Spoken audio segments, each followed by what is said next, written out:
അങ്ങനെ Bigg Boss Malayalam show season 7 അവസാന എവിക്ഷനും കഴിഞ്ഞിരിക്കുന്നു. അവസാന 3 പേരിൽ നിന്ന് ഒരാൾ പുറത്തു. ഷാനവാസ് ആണ് പുറത്തായത്. അപ്രതീക്ഷിതമാണ് മൂന്നാം സ്ഥാനത്തേക്ക് പോയതെന്ന് പുറത്തായതിനു ശേഷം ഷാനവാസ് ലാലേട്ടനോട് പ്രതികരിച്ചത്. ഫൈനൽ 2 വരാൻ സാധ്യതയുള്ള ആളാണ് ഷാനവാസ് എന്ന് കരുതിയിരുന്ന പലരും എന്നായിരുന്നു ലാലേട്ടൻ പറഞ്ഞത്.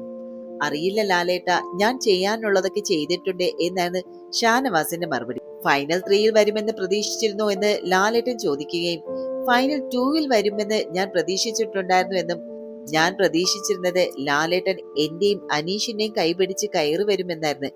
പക്ഷേ നമ്മൾ പ്രതീക്ഷിക്കുന്നതല്ലല്ലോ സംഭവിക്കുന്നത്. ഞാൻ പ്രൗഡാണ്. ഞാൻ ലൈഫ് കൊണ്ട് ഒരുപാട് പ്രശ്നങ്ങൾ ഫേസ് ചെയ്തിട്ടുണ്ട്. ഇവിടെ ഒരുപാട് സാഹചര്യങ്ങളെ അതിജീവിക്കാൻ പഠിച്ചു. എന്റെ ആരോഗ്യ പ്രശ്നങ്ങൾ കൊണ്ട് ആത്മവിശ്വാസം പോയിരിക്കുകയായിരുന്നു. പക്ഷേ അതെല്ലാം തിരിച്ചു കിട്ടി. മുന്നോട്ട് പോകാൻ ബിഗ് ബോസ് എന്നെ പഠിപ്പിച്ചു എന്നുമായിരുന്നു ഷാനവാസിന്റെ മറുപടി.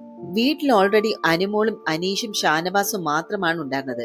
അപ്പോൾ അനുമോളും എവിക്റ്റഡ് ആകുമെന്ന് തന്നെയായിരുന്നു ഷാനവാസും വിചാരിച്ചിരുന്നത്.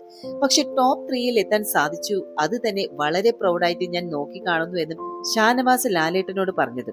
ഇവരുടേത് വ്യത്യസ്തമായിട്ടുള്ള ഒരു എവിക്ഷൻ ആയിരുന്നു. ഗാർഡൻ ഏരിയയിലെ ഇവർ 3 പേരും ടോപ്പ് 3 ഇങ്ങനെ നിരന്നു നിൽക്കുന്നു. അവരുടെ 3 പേരുടെ കയ്യിലും ഓരോ ക്യൂ കാർഡ് കൊടുത്തിട്ടുണ്ട്. അപ്പോൾ അനീഷിന് കൊടുത്തിരിക്കുന്ന കാർഡിലെ ഷാനവാസ് എവിക്റ്റഡ് എന്നാണ് എഴുതിയിരിക്കുന്നത്. ആദ്യം ഇവരോട് ക്യൂ കാർഡ് മനസ്സിൽ വായിക്കാൻ പറയുന്നു.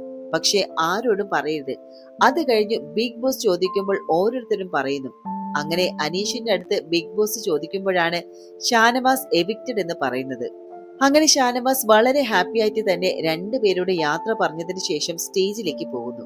അങ്ങനെ സ്റ്റേജിൽ വന്നു കഴിയുമ്പോഴാണ് ലാലേട്ടൻ ചോദിക്കുമ്പോഴാണ് ടോപ്പ് 3 എത്തുമെന്ന് പ്രതീക്ഷിച്ചിരുന്നു എന്ന് ചോദിച്ചപ്പോഴാണ് ഞാൻ ടോപ്പ് 2 എത്തുമെന്ന് പ്രതീക്ഷിച്ചിരുന്നു എന്നാണ് ഷാനവാസ് പറഞ്ഞിരുന്നത്.